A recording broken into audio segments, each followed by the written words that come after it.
The mountain did not breathe, yet something beneath it did. For thousands of years, Kunwu Mountain had stood as the silent axis of the cultivation world, its peaks piercing the heavens like unsheathed blades. Countless legends had been buried within its depths, countless ambitions shattered against its stone. But now the earth had split open, and something sealed long ago had begun to stir. In the darkness below, where even spiritual sense faltered and light dared not linger, blood-scented winds whispered of a blade that devoured souls, of a pagoda sinking into the abyss, of cultivators drawn, not by courage, but by greed. Hanli descended into that darkness without hesitation, because sometimes the greatest danger was not what lay imprisoned below, but what waited to be claimed. If you enjoy my way of explaining and storytelling, don't forget to like and subscribe. It really motivates me to keep creating. When Han Li learned that there existed a hidden sanctuary known only to Gui Ling, he inclined his head without hesitation. Good. Let's go. If we cross paths with our enemies, there's no need to entangle ourselves in battle. We'll simply cast them off. With that, he stowed away the human-like puppet. His figure flickered, and in the next instant he was already flying out of the palace hall, robes trailing behind him like a streak of dim light. The two shot through the Great North Essence light in the blink of an eye. Yet as the flight restrictions reasserted themselves, an invisible force pressed down upon them, forcing both to descend. They landed lightly and resorted to body lightning techniques, conserving their magic power with measured precision. Han Li extended his spiritual sense outward, sweeping the surroundings like an unseen tide. To his quiet astonishment and relief, he detected no one beyond the Great North Essence light. Calling softly to Gui Ling, he stepped out from the shimmering radiance, the Tail Star Essence shield resting in one hand and the Tri-Flame fan in the other. His movements were calm, deliberate. After another careful survey of the area, he slowly emerged from Kunwu Hall. Outside, an oppressive stillness reigned.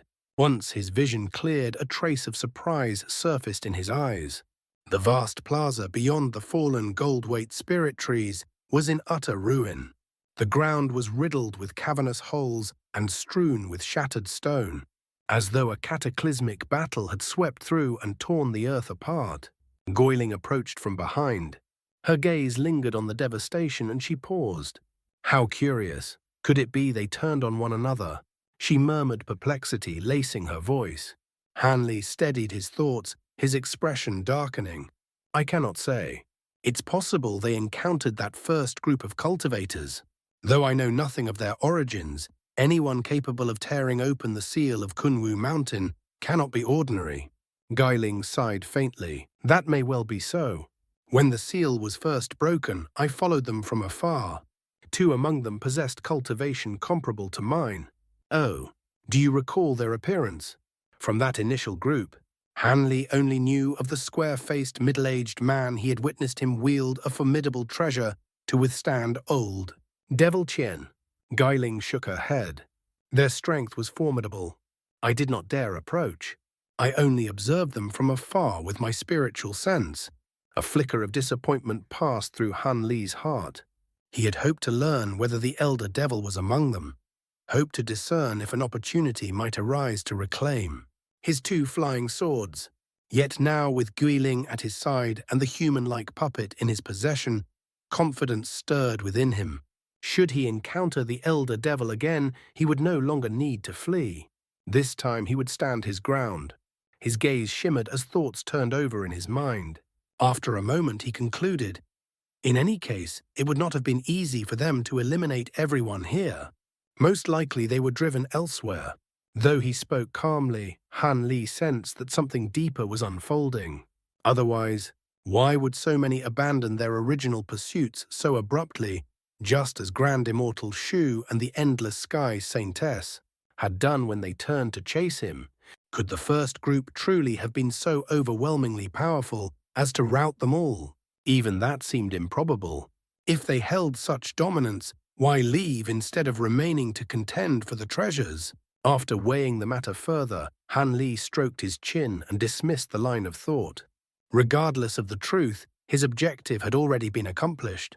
All that remained was to lie low, hidden safely until the storm brewing within Kunwu Mountain subsided. As for the two flying swords the elder devil had seized, he would devise a method to reclaim them after departing this place. Having resolved himself, Han Li spoke decisively. "Fellow Taoist Gi, let us first proceed to the secret place you mentioned. There is no need to trail them. Within a few days, even more cultivators will arrive." Without another word, he led the way down the stairs toward the main plaza. Guiling gave a wry smile and followed. Along the path, the signs of conflict grew ever clearer. Deep sword scars carved into stone, scorched earth blackened by flame and fractured terrain that bore silent witness to fierce pursuit. These cultivators were chased as they fled, Han Li muttered. Suddenly a massive gorge yawned before them.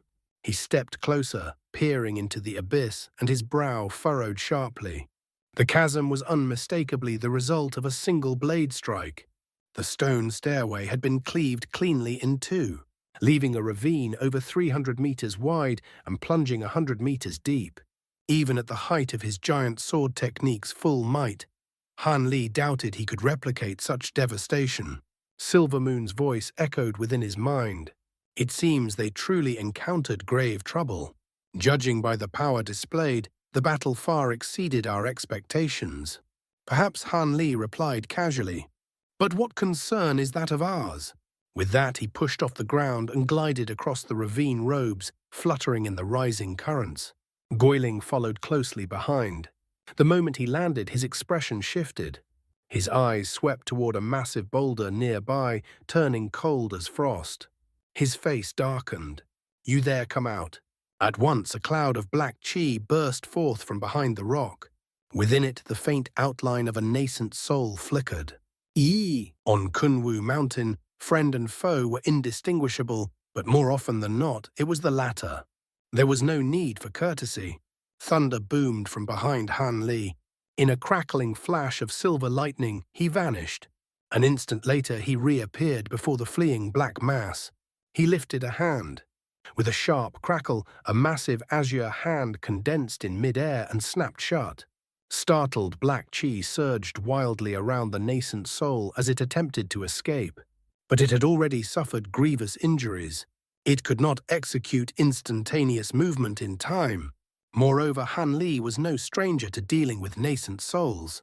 His experience in capturing and dispersing them was extensive. Seeing its futile struggle, he sneered. Golden lightning erupted from the azure hand. 5 bolts shot forth, weaving into a vast net of crackling thunder that sealed off every avenue of escape. The nascent soul blurred in desperation, only to collide headlong into the lightning net. A thunderous explosion resounded. Much of the black chi shielding it was blasted away. The soul's tiny body trembled violently on the brink of collapse. The azure hand tightened its grip and swiftly drew the nascent soul back to Han Li. He studied the terrified spirit and smiled faintly. "It's him," Guiling exclaimed in surprise upon seeing it. Though bodiless, the soul's features unmistakably belonged to one of the 2 elderly yin-sifting sect elders. At some point, his corporeal form had been destroyed, leaving his nascent soul to hide behind the boulder in desperate concealment. Terror filled the soul's face. "We bear no grudge, fellow Taoist Han. I had no part in pursuing you," it pleaded. Han Li chuckled softly, his expression composed. "Why such fear? When did I say I intended to kill you? I merely wished to know what transpired outside the hall. And you should have seen 2 women depart with 2 demons." Relief flickered across the nascent soul's face, and it hurried to speak. "Not long after you entered the hall, cultivators of the Ye clan arrived, among them their grand elder. The moment they saw us, they attacked without hesitation. Under fellow Taoist Shu's command, we resisted and managed to hold them off. But then, the devil-suppressing Pagoda began to quake violently. A large portion of that side of the mountain sank, as though it were being swallowed into its heart. Furthermore, it hesitated. Han Li's gaze turned icy. The soul shuddered and continued at once. Furthermore, a streak of light burst from the pagoda, followed by resounding Buddhist chants that echoed across the mountain. Someone shouted that it signaled the arrival of a divine spirit treasure. Immediately all combat ceased. They abandoned the battle and rushed toward it. The immortal form sect elders and the two demons emerged just then and flew in the same direction. I remained behind to report the matter to the Grand Elder. A divine spirit treasure truly appeared.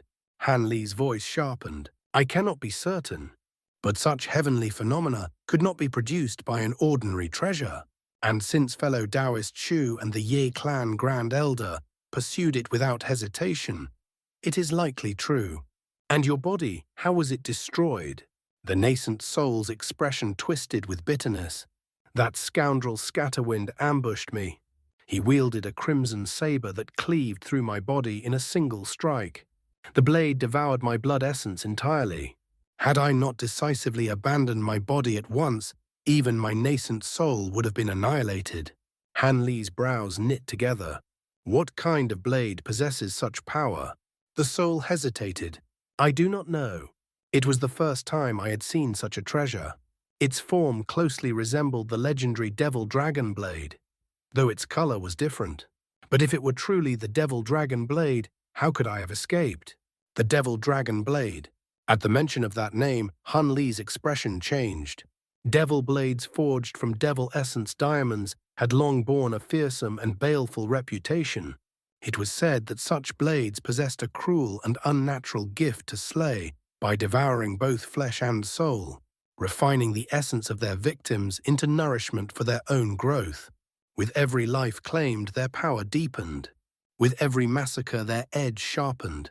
Many believed that given enough time and a ceaseless tide of bloodshed, such a blade could one day rival a divine spirit treasure, perhaps even grant its wielder the power to cut down a deity.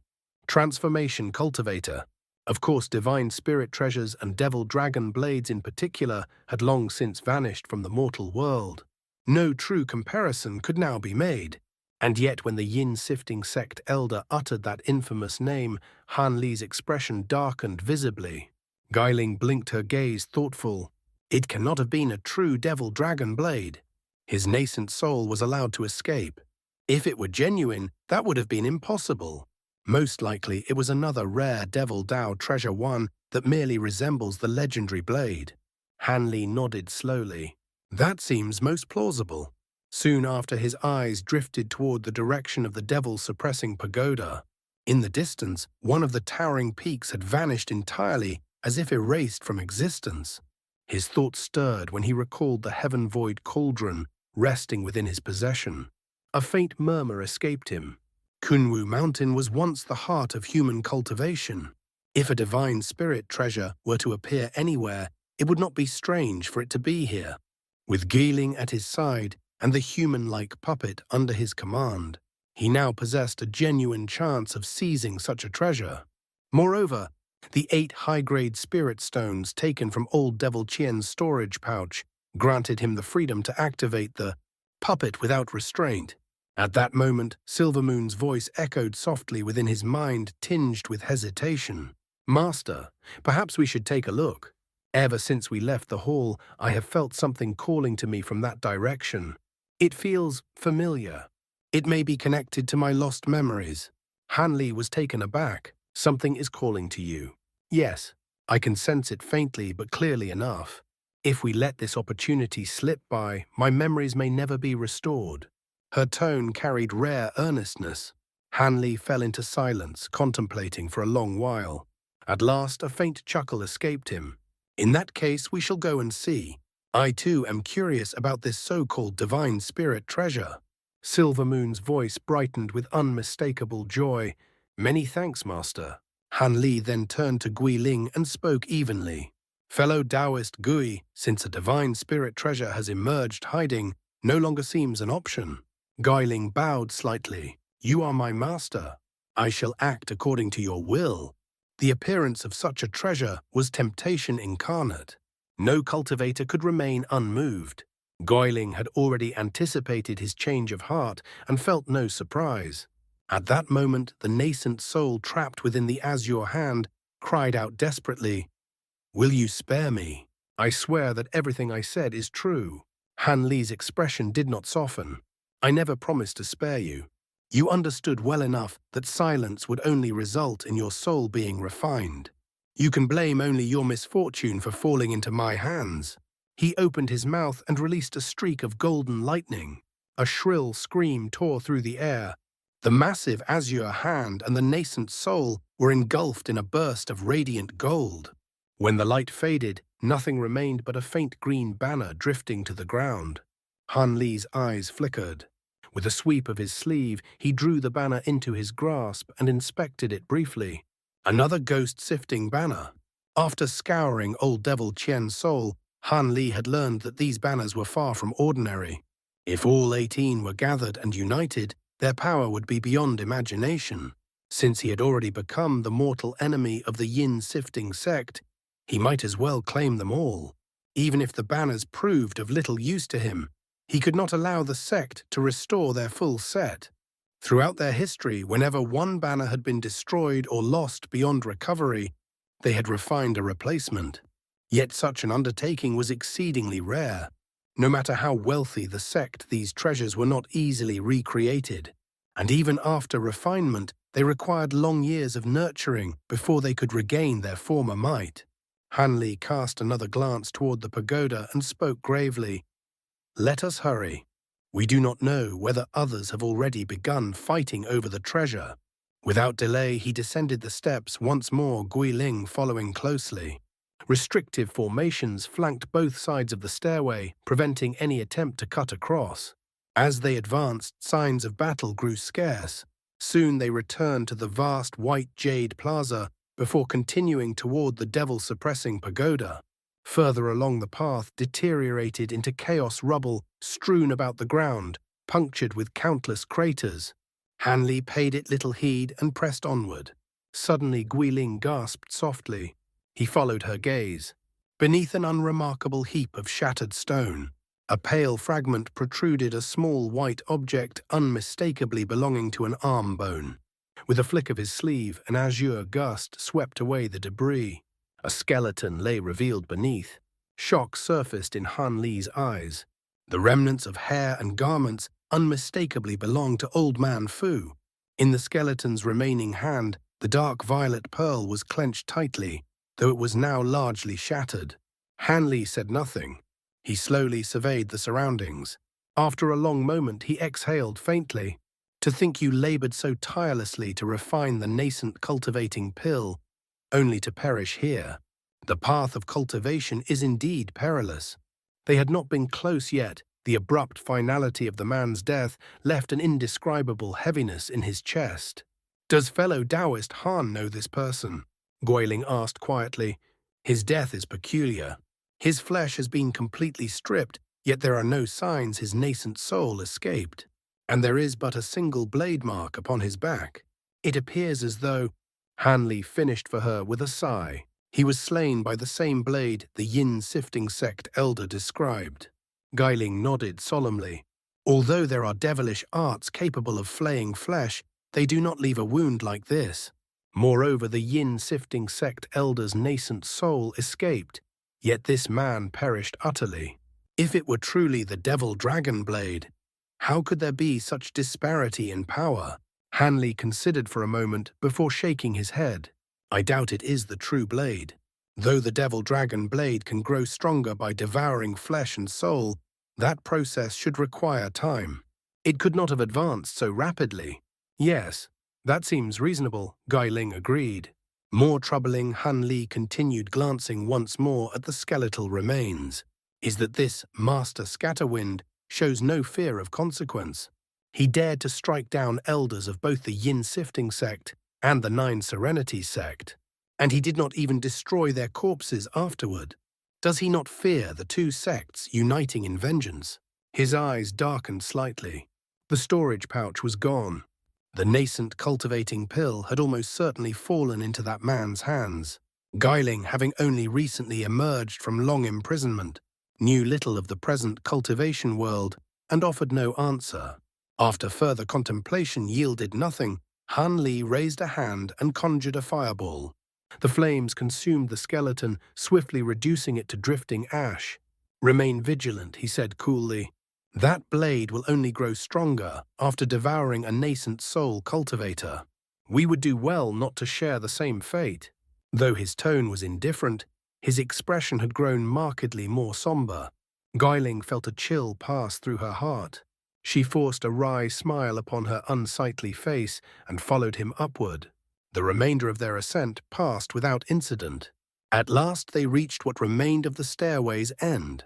Before them lay a cliff severed cleanly in half. Beyond it, the mountain that once stood had vanished without a trace. Hanli gazed into the distance, then down into the abyss, whose depth could not be fathomed.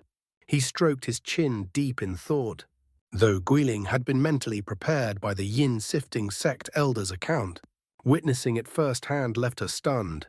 "It seems others have already descended," she murmured. "The devil-suppressing pagoda has truly sunk into the mountain. Who can say what awaits below?" Hanli turned slightly.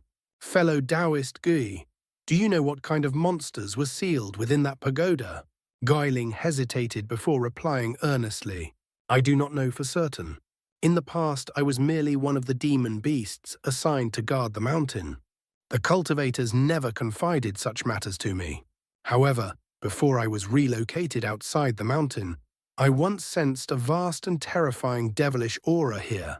Shortly afterward it vanished. It was likely sealed within the pagoda. It is unfortunate that my cultivation at the time was shallow. Had I been stronger, I might have discerned the true level of its master."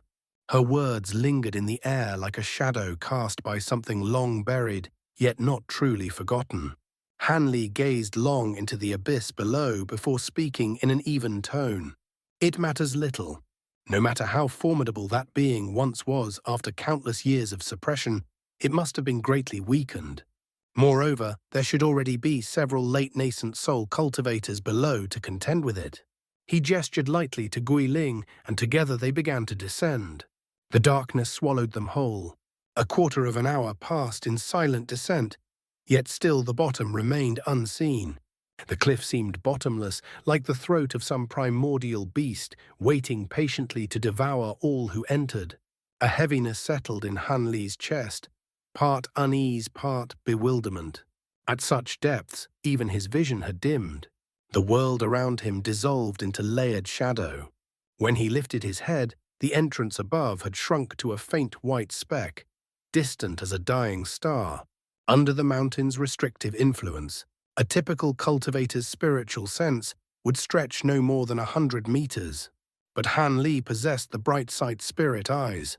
Within a kilometer's radius, nothing escaped his perception. As they continued downward, Guiling suddenly cried out, "Fellow Taoist Han below." His eyes sharpened. Specks of light shimmered not far beneath them, faint yet steady. Through the gloom, the shadowed outline of a massive structure gradually emerged. His expression shifted, and he prepared to descend more swiftly, when a flash of crimson flickered at the edge of his sight. From the suffocating darkness, a streak of blood-red light swept toward him soundlessly. A stench of fresh blood struck his nose, thick and nauseating. Revulsion surged through him. Master Scatterwind. The crimson light was swift as lightning, reaching him in the blink of an eye. Had he not maintained constant vigilance, even the slightest delay would have been fatal. Without hesitation, Hanli raised his hand. A sparkling silver disc appeared the Tailstar Essence shield. It swelled violently in size, erupting in a sheen of brilliant white light that enveloped him completely. In less than a breath, crimson radiance flooded in from every direction, coiling around him like a living tide. Hiss! A 3-meter-long saber emerged from the bloodlight and struck the silver barrier. The blade was strange and sinister, no wider than 2 fingers thin as paper, yet radiating a demonic crimson glow that pulsed like a beating heart. The barrier trembled violently before shattering into countless fragments of light.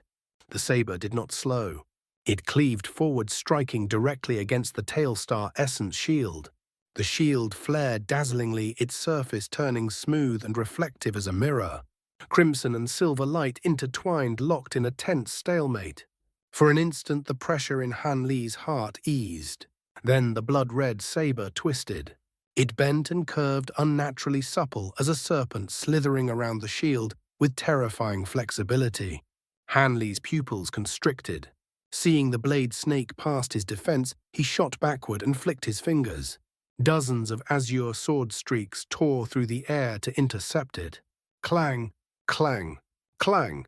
The saber sliced cleanly through every streak in a single sweeping motion, continuing forward without the slightest hindrance. Hanley's face paled. He opened his mouth and spat forth an object wrapped in azure radiance. A crisp, metallic clang rang out.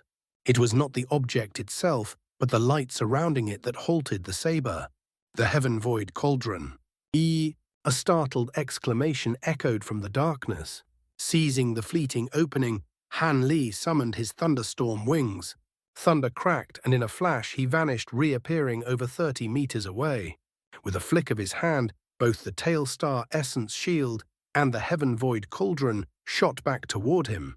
At that same moment, the surrounding crimson light surged violently, rushing at him from all directions. The air thickened with the suffocating reek of blood. Hanley gave a cold snort and formed an incantation seal.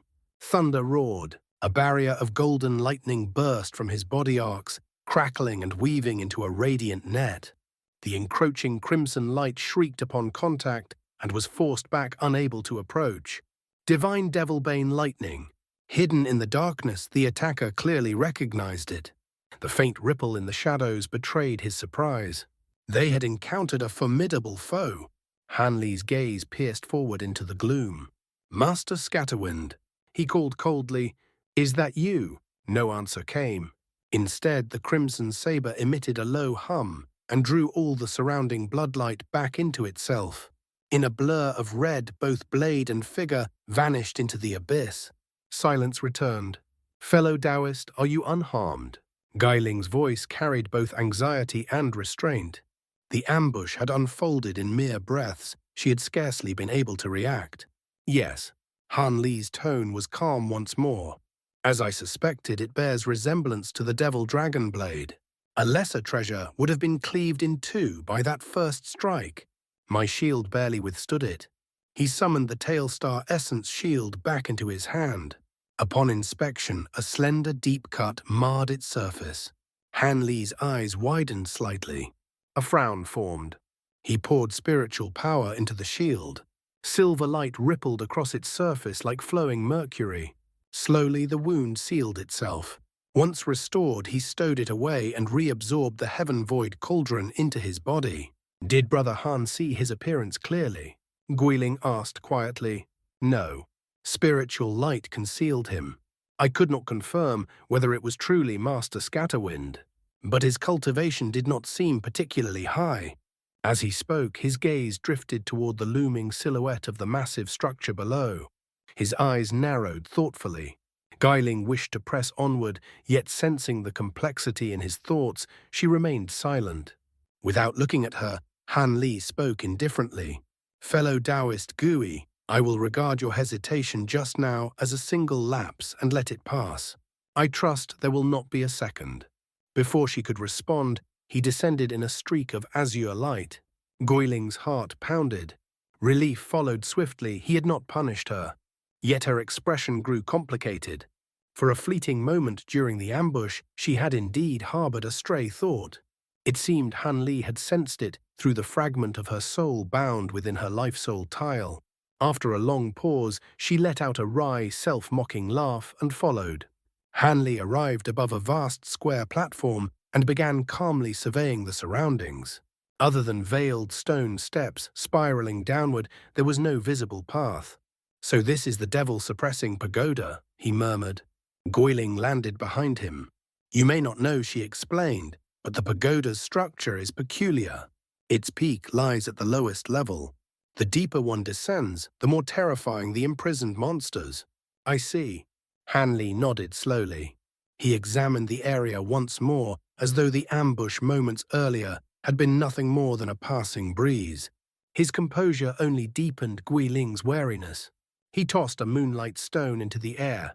It hovered above him, casting a soft silver glow. With a quiet summons to Guiling, the two began their descent. The first few floors were vast and eerily silent. No ghosts remained, It seemed the earlier cultivators had swept them clean. Yet signs of fierce struggle were everywhere: broken, stone-scorched walls, shattered formations. Not all the fighting had been against imprisoned spirits. Some had fought to prevent others from descending further. On the third floor, a charred corpse lay slumped beside a stone pillar. Han Li examined it briefly. He did not recognize the figure, but the attire suggested a Ye clan cultivator. This one had released his nascent soul before death, but whether it escaped successfully was impossible to tell. The fourth floor was strangely untouched, but upon reaching the fifth, two more corpses greeted them. One had turned a sickly dark green flesh, corroded by some virulent poison.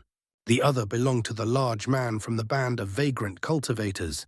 His head had been severed and rolled aside, his body torn to shreds. Even in death, disbelief was frozen upon his face. A faint tremor stirred in Han Li's heart, but his stride did not falter. With a casual motion, he reduced the remains to ash and proceeded solemnly to the sixth floor. There, unexpectedly, he found a living figure, a palace-robed woman encased within a massive block of ice. Bai Yaoyi. Her eyes were closed. Her hands formed a seal around a crystalline flying sword. Her complexion was deathly pale. Were it not for the faint spiritual fluctuations emanating from her, she would have seemed no different from a corpse. Han Li did not rush forward. Instead, he extended his spiritual sense across the entire floor. Only after confirming there were no hidden dangers did he place his palm gently upon the ice. A crackle sounded. Purple flames ignited from his hand, devouring the cold chi with relentless heat. In moments, the ice shrank, rapidly dissolving into mist. As the final layer evaporated, Bai Yaoi's eyelashes fluttered. Her eyes slowly opened. When she saw Han Li standing before her, the tension in her face melted away. "So it is, Brother Han," she said weakly, offering a faint smile. "I had begun to worry." Han Li frowned slightly, studying her pallor. "If I recall correctly," he said slowly, "fellow Taoist Bai cultivates an ice attribute technique. Did you seal yourself within the ice?"